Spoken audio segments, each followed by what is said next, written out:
Hello, welcome to our top 10 thematic Euros list. My name is Maggie, and with me is the person that brings the most thematic beauty and sense to my life, my partner Amy.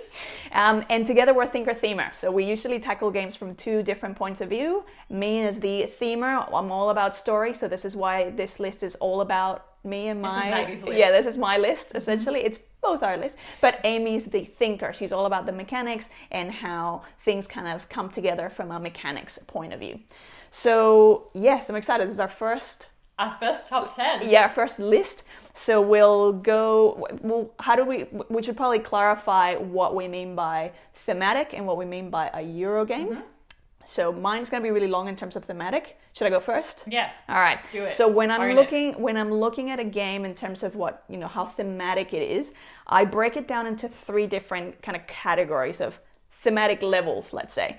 First is how unique or appealing the theme is. So this is like how interested I am in going, oh, that sounds like an interesting story or area to tackle. And then on top of that, how well has the game used the artwork, the graphic design, and the components to set that scene and make you feel like, yep, I'm in that world now. The second element of thematic to me is if the mechanics have a thematic nod to the real life version of that. What do I mean by that? It's if the things that you're doing mechanically in the game actually relate or mimic what you would have to do in that type of situation or industry or whatever it is that the game is trying to replicate. And the final and probably the most important or most exciting for me is the immersion level. So how much do you feel like you're actually in that world? And the way that I gauge that is if it's triggering or if you're at risk of what I call ITR. This is so geeky, but ITR to me is that involuntary thematic reflex, which is when you're so immersed in the game that you cannot help yourself but do like a silly sound or a wah, or like those sort of, you know what I mean? Or like a ha sort of noise or a sing-a-song like that. So that's thematic. So those are the three levels for me. Mm-hmm. And in terms of what do we mean by a Euro, I think that the formal definition of a Euro would be a game that has low luck involved. So you are creating a strategy and then playing out that strategy. I mean, the alternative has traditionally been Ameritrash, which I'm not sure if we use that term anymore, but tends to be kind of more thematic games. Like it's easier, I think, for an Ameritrash type game to be highly thematic because it's really about just being part of that experience. There's often a lot of rolling of die, which doesn't happen in Euros. But I think for us, when we define Euros and the way that we're defining it here is there's another criteria that we use, and we tend to only call them Euros if they're quite heavy. Mm-hmm. Yep. Because just casually in conversation, we're like, oh, we'll play a big Euro tonight. And that really means that you're going to have to, probably my territory more like the 2 hour plus kind of games. Yeah. So for our list, when we mean Euro, it's going to be heavy, but also have a whole heap of strategy in it. And generally the game will play out across a number of rounds. Probably the other thing worth saying is that these are games that have stayed in our collection. Yes. And so it's not obviously an exhaustive list, but our personal top 10. Mm-hmm. And it's also not necessarily our top 10 games. Yeah. It's just our top 10 thematic Euros, which will have a lot of overlap with our favorite games because we love Euros. Yeah. But yeah, And I feel like it's a really good compromise of these are the ones that have juicy enough mechanics and they're Euro enough that you're going to be interested, but they also have enough of a theme that I'm going to be interested. Yeah. So they often tend to hit the table. And I think it's really harder for Maggie in the Euro space. Sometimes. Finding, there's a lot of cube pushing, a lot of mathematics going on. It doesn't really lend itself well to a theme. And usually when it is a theme, it's a very pasted on theme. Mm-hmm. And so I think that, poor Maggie, this is definitely her list. Yes. So but the way we did it is we both made a separate list of our top 10, and then we compared that list and argued a bit about the top 10. But I don't actually know the final ranking because I left it up to Maggie. This is absolutely her world. So I'm excited too. All right, let's start. Let's get into it. Number 10. So for my number 10, I picked Architects of the West Kingdom. Why? Because I think there's a few elements in it that are just so beautiful, like the virtue track, where if you're a little bit dodgy and evil, then it means that you can get, you know, sort of not discounts, but you can kind tax of breaks. tax breaks that may not be super kosher in general. You also can participate in the black market, but then it means that you can't help build the cathedral. But if you're more virtuous, then you can do those things, but then you can't get the tax breaks, you can't participate in the black market. And then I love the fact that then by the end of the game, it's like, it's fine if you're dodgy at the start and you're getting those short-term benefits, just like in real life potentially. But if you're, you know, of that kind of heaven and hell inclination, by the end of your life in the game, you better have paid off all your debts and be in the good virtuous side, or else there'll be hell to pay from a victory point. From a victory point of view. Yeah, of course. The other thing that I love is, obviously, the more workers you have in one area, then the more benefit you can get from that area, but the more suspicious that gathering is going to look like to other players, and the more likely they're going to be to dob you in and throw you in prison. So I love that as well from a thematic point of view. And also your because there's like the different characters as well that you're recruiting, and those characters give you you know, resources that align with the type of worker they are. Yep. So there's that kind of theme going on as well. But I love the tax breaks and the fact that, you know, when you are too virtuous, you can't go into the black market. It actually hinders as during the game. Yeah. And actually, things that you shouldn't do or you can't do. And I'm going to try really hard not to talk about mechanics through this entire list. It's fine. It's fine. You're allowed. But I do want to say that I think that when a Euro can tie in, you know, such a strong theme like Architects does, it's such a good way to teach people about mechanics, because you forget. You almost, like, I think the best thematic games, you actually forget that you're engaging in the mechanic. Yeah. Like, you just feel like you're actually doing what you would do if you were in that world. Architects is a great example of that. It's really, it comes together for people. It's a game we like to use to teach people about worker placement, because there's so many kind of different things going on, but they all make great thematic sense. They all come together when, you know, someone captures your people as well, and then you've like got to get them out of jail. Yep. And I think for that reason, definitely it makes the list, and it's our number 10. Number 10. So let's go to number 9. Number 9 is Caverna. Now, the reason I love Caverna is because, and I love Uwe in general, is because, again, there's so much thing. You are building, and it's kind of very similar to Agricola, so it's like sort of a shout out to Agricola as well. You are building your family. You're growing your family. You're growing your house or your estate. But the way that just the integration in terms of the things that you can find in the caves, the building of your weapons to be able to, not weapons, but like your tools to be able to go down into the caves and what you're gonna find. So all of those things, and the professions, which is again a very Agricola thing, where you can specialize in different things. And then you like need income, and then you can find rubies and coins, I think, along the way. And so that whole sense of creation is very much, to me, like you're in that world. It mimics a lot of things that you'd be doing in real life if you're growing a family. And that's right, because you can only put a certain number of dwarfs into a certain space, so it's kind of mimicking the number of dwarfs that can be housed in that. Also like the limits of the physical limits of having, you know, different rooms. Because you're going out and you're exploring and you're like revealing tiles, and it's kind of like the way that your house and your world grows is the way that you would grow an estate. So there's like the farming, and then, you know, you're getting more people, and then you need more space for more people, and then you're getting more money, and that is very well integrated. So for that reason, it's our number 9, Caverna. Number 9. Let's go to number 8. Number 8 is a game that we both quite love. I still can never really crack it. I used to, but Amy always wins. You'll hear this a lot because she always wins a lot.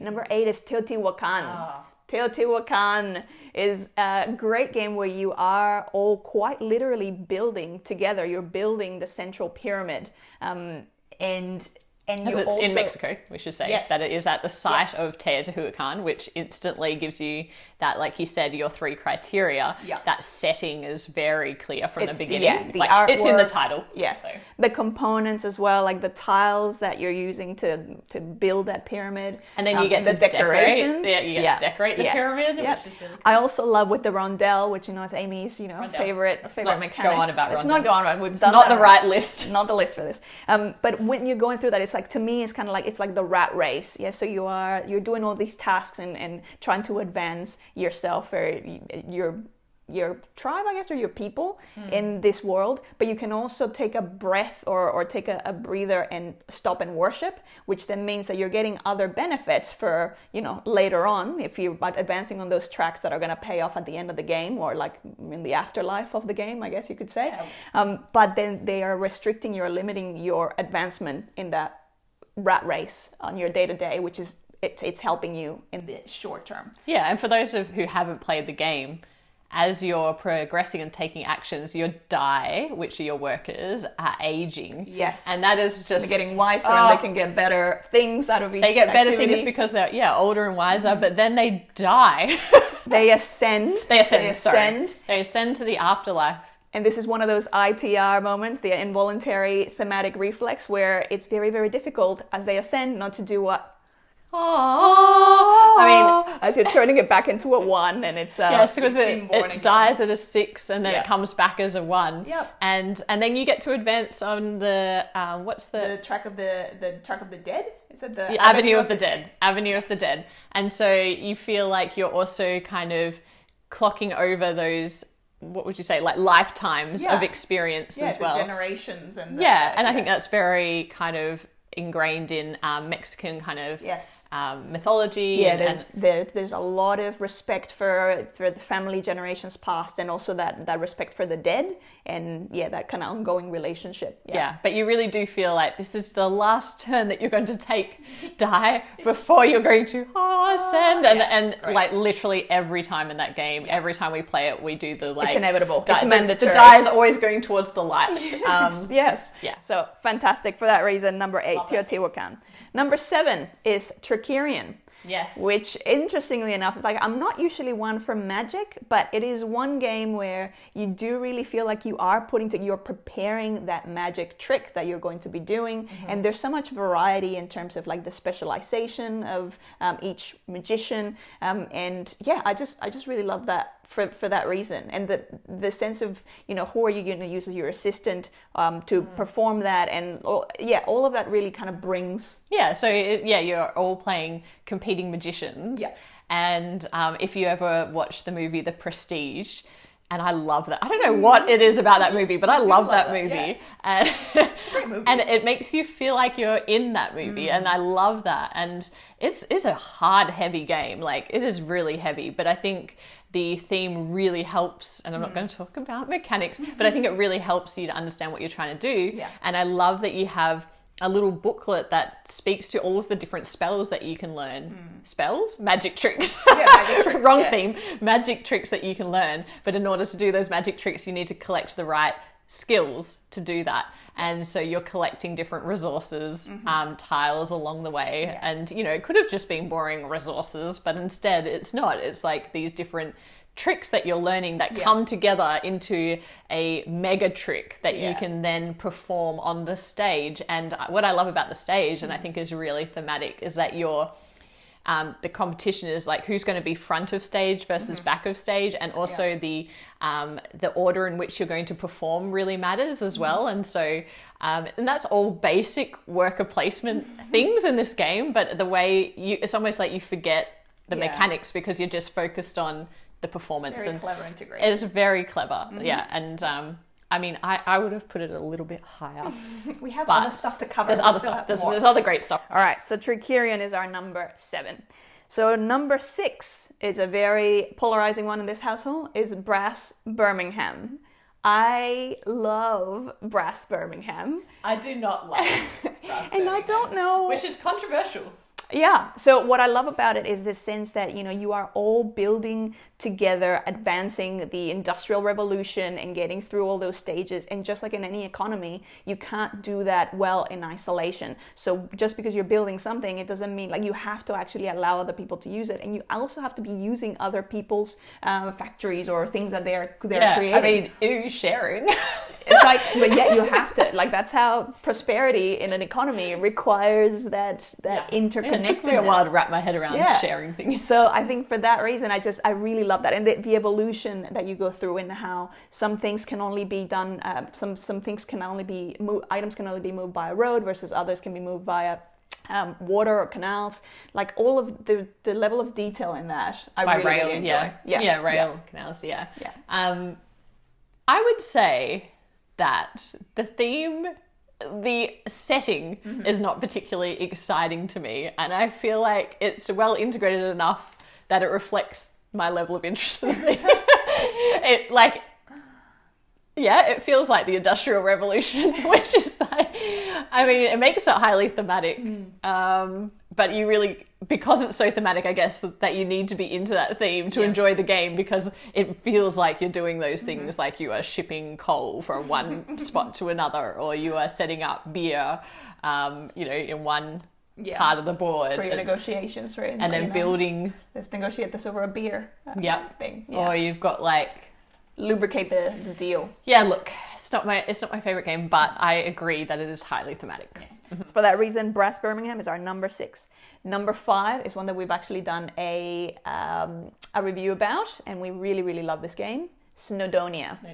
So Snowdonia, I think it's one of those games where, and we're not really trained people, like, we're not into trains and that sort of stuff. And with this game, it's just so nice that it doesn't even matter. Like, and it is really beautiful, this concept that you're all working together. You're clearing the rubble, and you're all these individual contractors building your way, or building that track up the mountain. Yeah, because that's a unique thing. Like, it's not just a train track. It's a track that exists in the world that goes up a mountain, which is cool, because the way that it works is everybody is on the same page. You can't skip ahead. You're all building. You've got to build the first parts of the track before you can get to the end. So everyone's following this track around the board, and it genuinely feels, because of that fact that you can't move on until you guys have done what you need to do as a group, and that is like clear out the rubble, put track down, open a new station.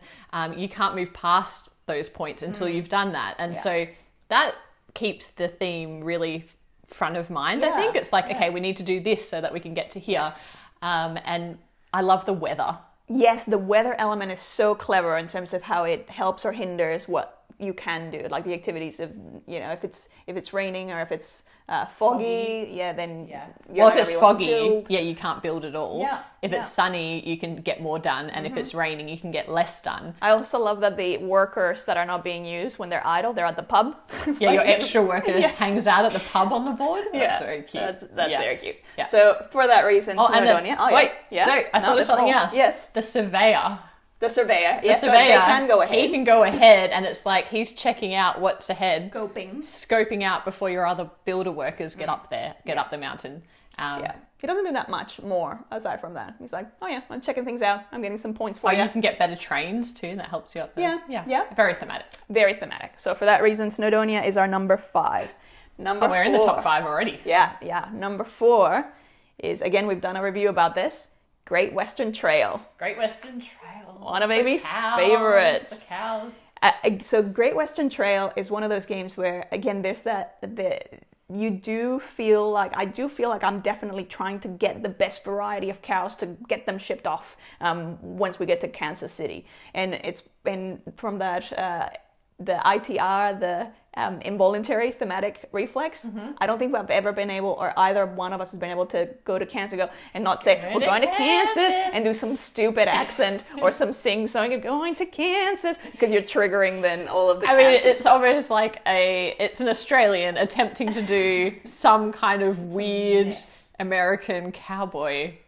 No. Yeah. I don't know what it is. But whatever it is. It Someone means that started doing it in our group, and now every time you go there. You can't not do it. Yeah. The other thing is the beautiful thematic integration of the type of workers that you get. So the cowboys are going to help you with better cows, more cows, cheaper way of accessing those cows. Your engineers are going to help you optimize your train track and things to do with the rail side of things or the stations. And then your craftsmen are going to help you improve those buildings. So all of those elements are quite nicely integrated. I think that, absolutely. And it's like, as you're going along the track, Rondell, as you're going along the track to Kansas, the road to Kansas, there are hazards that get in your way and cost you money. Or if you go via someone else's building, you have to pay them. So there's like all these nice little things that kind of make you feel like you are on a journey to Kansas. And then when you get to Kansas, that's why it feels so much more rewarding, because you're like, I got through all of this and I made it to Kansas, I'm going to make money,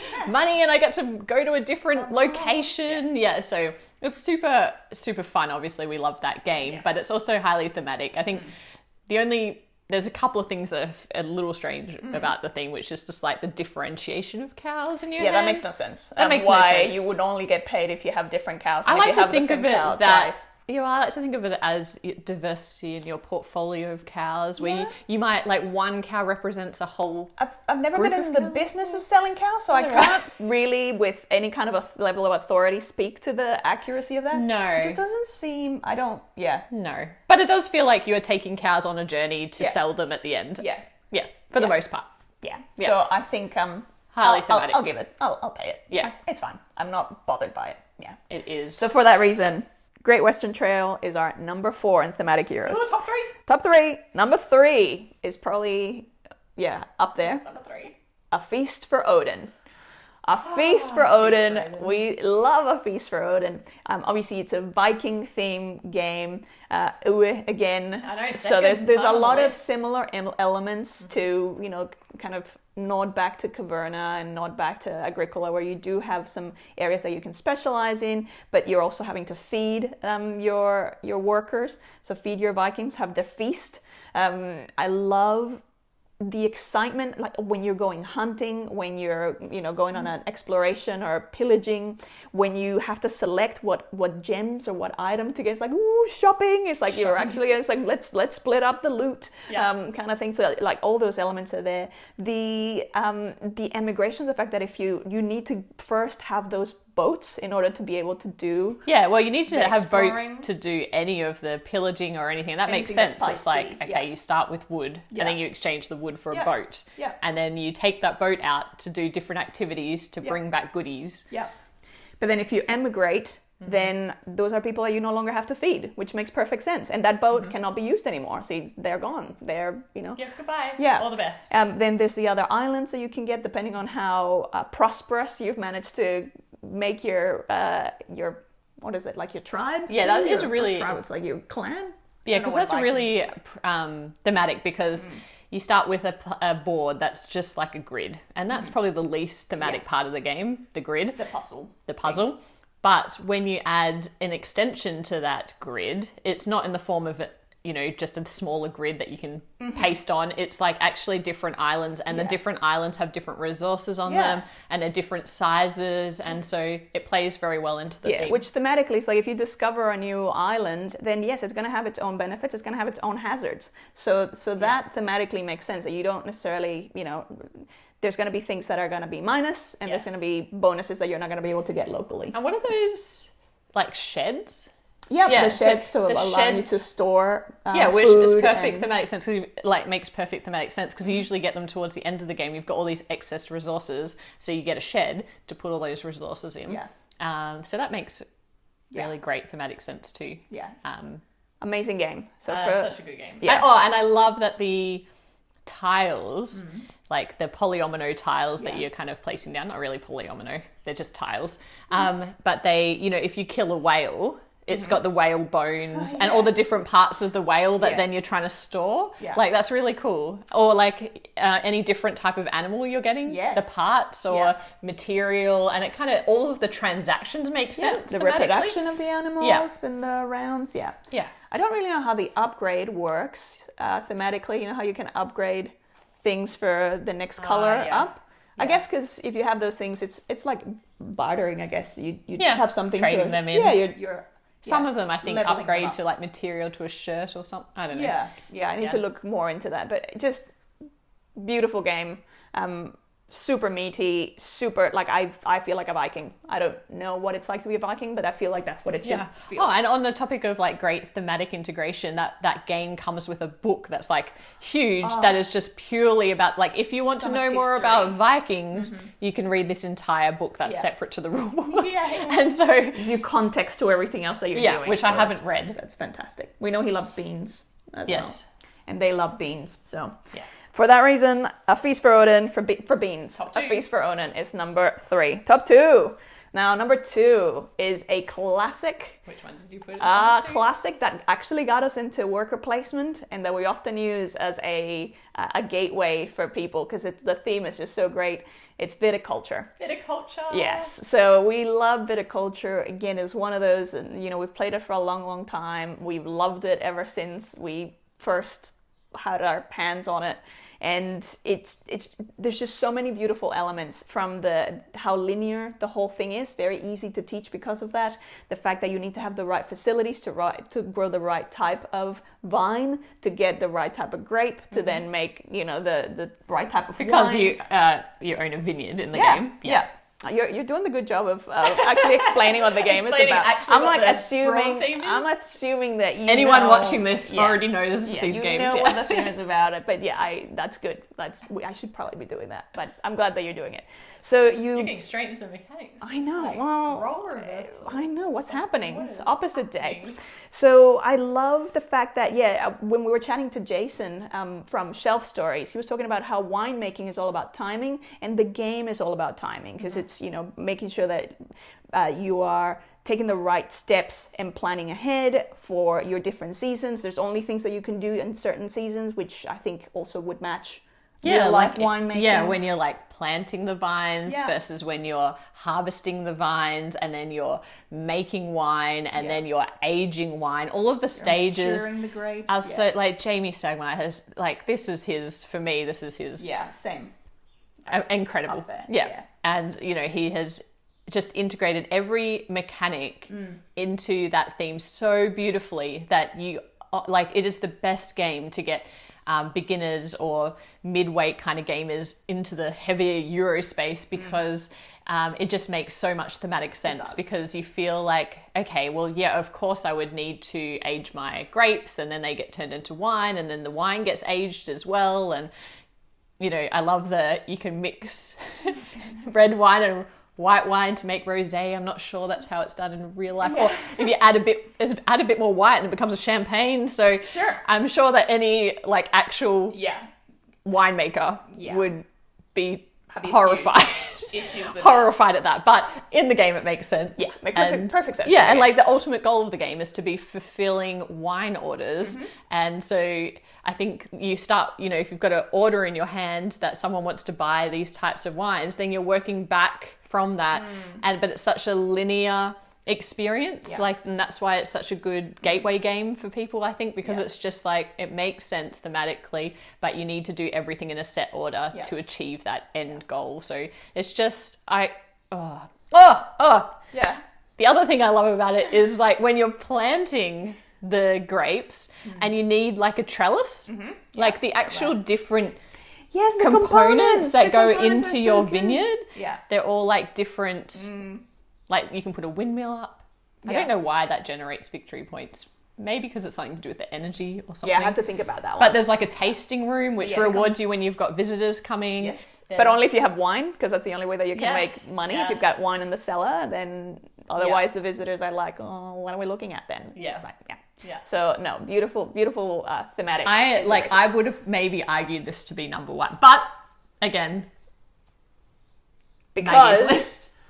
But I think the reason, because we're gonna move on to number 1. So that was viticulture at number 2. Number 1, you know this. I am obsessed with this. It's obsession. Of course. Yeah. We did a review about this recently, and it's just click the eye. I don't know where it is, but I'm just gonna point it it'll up. be somewhere. It is just thematic perfection to me. It was just like, if I ever dreamt of designing a game and having that beautiful thematic integration, that was it. Like, it's just, everything about it is just dripping with theme. Everything about it has so much thought put into it. And in, I should say, what in Obsession, you're in Victorian England, and you're in the countryside of Derbyshire, and you're trying to build up your estate to attract the most eligible bachelor, like young men and women is what they from they the call Fairchild family. The Fairchild Yes. family. And so just the fact that every activity that you do, one from the theme, like if you love Pride and Prejudice, if you love Mr. Darcy, if you love Emma, because it's all about matchmaking and that sort of stuff, Downton Abbey with the servants and all that drama, it's just amazing from that point. Then when you go into the actual mechanics, absolutely everything that you're doing in the game makes mechanic sense in terms of you are increasing your estate, adding more facilities so you're able to run better activities to attract, the high reputation or high income visitors. Those visitors are going to need servants. You're going to need more servants to run more activities. It's just the integration of that. You actually feel really gossipy and like, oh, what are you doing? So, well, I'm hosting this. And Amy and myself, like, we just go into the stupid, like, butchered afternoon tea. British terrible accents. Like, And even like, because it can be quite fiddly with the moving of the servants around. Even this activity, like, to me, is like, because I'm getting a cup of tea. Have an afternoon. So, and the useful man. Oh, he's very useful, isn't he? He's most useful. Most useful. They're getting a sense for a horrible British accent. But for that reason, it sort of ticks all the boxes for me. And it is not, again, this is not a light game. This is a hard game. And actually, we talk about in the review that I found it's so hard to learn because it's so thematic. There's so much going on. So thematic. And Maggie got it straight away, like, oh, yeah, that makes perfect sense. I know what I'm doing. So it's got an engine going, and it was just crazy to me that she understood it so quickly. The theme makes so much sense. And when you read through the rule book, it's like, there's lots of the why, like, this is how you play, but this person does this because. And when you look at the character cards, that is what really brings to life the character cards. I mean, the amount of detail that Dan Halligan put into each individual card, because you're inviting guests. In order to build your reputation, you're inviting guests to your estate to show off by hosting some marvelous event, and you're bringing them along. But the guests bring with them a certain level of reputation or money, or even they could decrease your reputation. Like if you have, God forbid, an American heiress. We love the American heiress. Brings in a lot of money because she comes from money, but she brings your reputation down. Maybe partly because she's American. No, it's to say it's because, maybe it's just an unsavory type character. But they are the British. The British can... There can be some animosity, I think. That's right. But it's really interesting because there are like unsavory characters that, you might invite because of the money. But then you like need particular types of help and servants. And they allow you to like discard guests, or like every guest has its own beautiful story in it. So there's just the level of story is like, it's a chapter of a Jane Austen book. It really is, yeah. I'm not even into that theme, I'm not into the Pride and Prejudice type movies or Downton Abbey or Maggie is, or any of that, and I'm putting on stupid accents, and I just really got into it. And so for that reason, as much as I think viticulture is so close for me, I think that Obsession is undeniably such a brilliant thematic hero. It really is. Such brilliant. That's our list. That's our list. So Obsession was our number one? Obsession was our number one. I mean, if you're still watching at this point, I do have some honourable mentions. Oh, yeah, we do have some honourable mentions. Yeah, there were a few we have two each that didn't make the list because for certain reasons. My first one was The Godfather, Corleone's Empire. Yeah. I feel like it almost is borderline Euro. Not sure. Something about dudes on a map, but it's not quite. It's area control. There's a lot of strategy in it, but there also seems to be a bit of luck. It's like the game itself, I feel, is a little bit imbalanced. But you can't deny that throwing your opponents into the Hudson River. Yeah, having them sleep with the fishes.